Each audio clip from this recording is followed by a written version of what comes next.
terror attack in San Diego, the masjid there. I grew up in California. Anyone who knows San Diego knows it's one of the most beautiful and peaceful places in the world.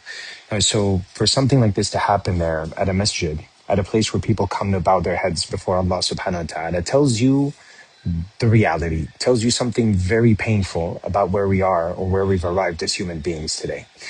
But as Muslims, we don't collapse. We grieve, but we don't collapse.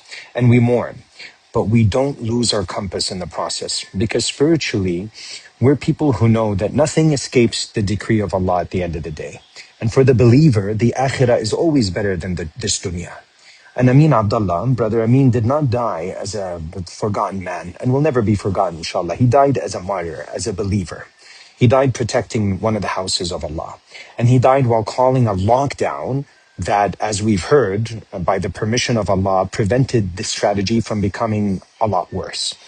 There are children, mothers, fathers, families, worshippers who may be alive today because Allah placed Brother Amin at the door of that masjid.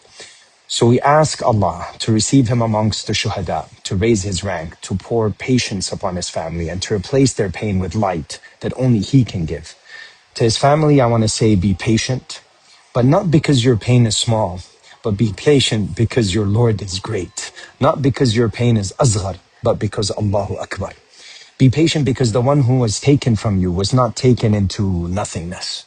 He was taken back to the one who created him, sustained him, guided him, and honored him with a final act of courage. But Islam is not only a spiritual state, it's also an actionable state.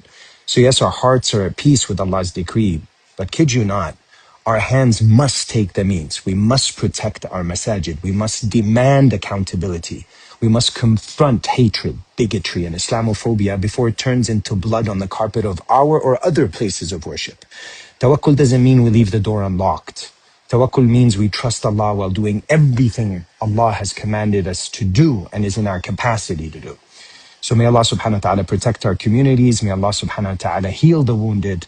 And may He console the families that were involved. May Allah subhanahu wa ta'ala expose hatred before it becomes violence. And may Allah subhanahu wa ta'ala make Amin Abdullah's final stand a witness for him on the day where every soul will see what it sent forward. Ameen ya Rabbil Alameen.